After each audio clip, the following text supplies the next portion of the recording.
You're fired. Christy Page. This one is called Raising the Barrel.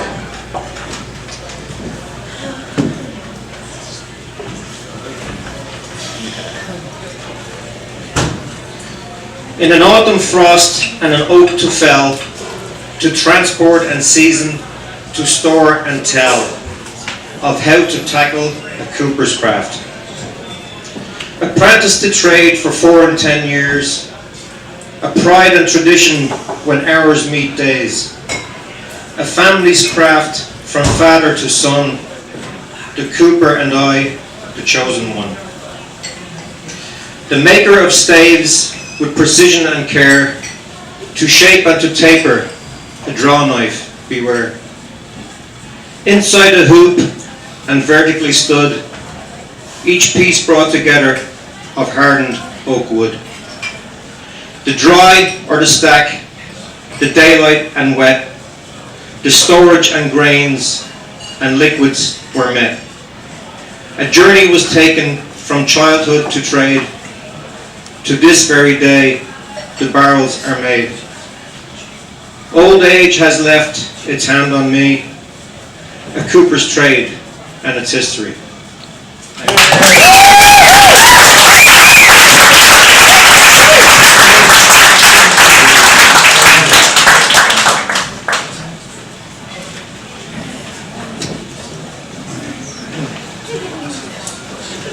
This one's a little bit of history, which actually continues to this day.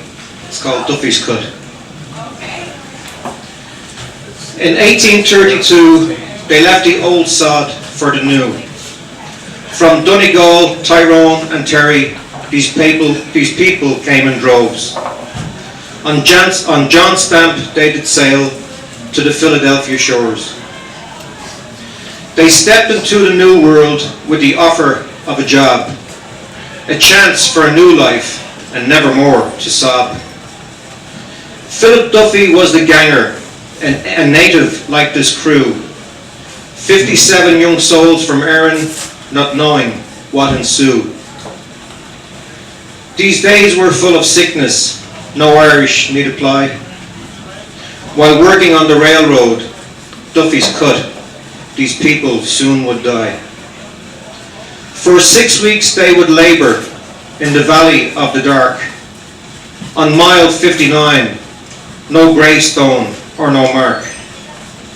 Philadelphia and Columbia, the railroad company known, their records and their papers locked up and never shown. Was it cholera? Was it murder? In the shanty by the tracks, a cover-up by the railroad, shame upon their backs. These workers died in ditches, in shallow graves they lie, buried and forgotten beneath a Mulvern sky. As of this day, unknown to many, their fate unsure and bones aplenty. With DNA and science pending, Duffy's Cut will have an ending. Thank you.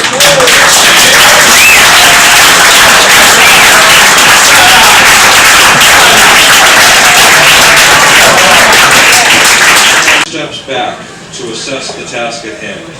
Standing stock still, arms akimbo, head slightly tilted, one eye squinting, he raises absent-mindedly his hand to his face and gently strokes his chin with his thumb and the inside middle joint of his index finger. The job is almost but not quite finished. It has come out quite well, if he does say so himself, but this final touch could make or break it. He can't afford to rush and settle for good enough.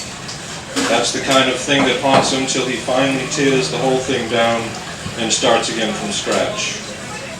What he needs here is right on the tip of his tongue, he believes.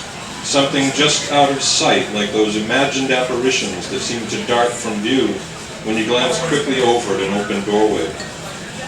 He pulls out his treasure trove, little bits and remnants from past projects, odds and ends he's been collecting for years, things he couldn't bear to scrap because this will come in handy someday, or I'll find the perfect use for this someday, or this is too special to just throw away. He tries one piece, too small. Tries another, too big. A third piece seems to fit, but does not lie flush, does not dovetail seamlessly with its neighbors to the right and left. But those pieces are already perfect the way they are. They better be. He's certainly obsessed over them enough.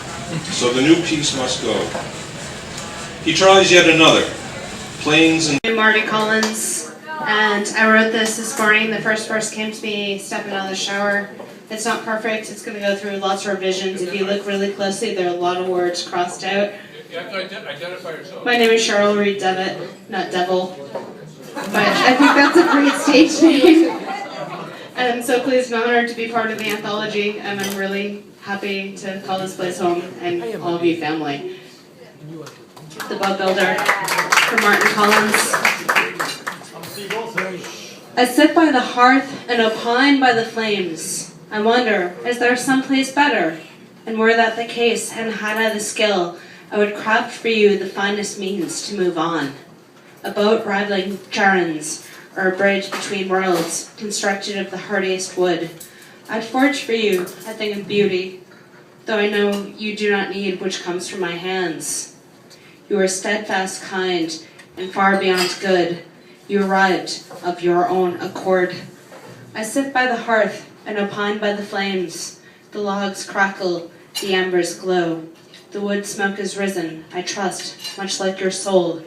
I turn around and face the bar. I feel you still. No, you are not far. Thanks.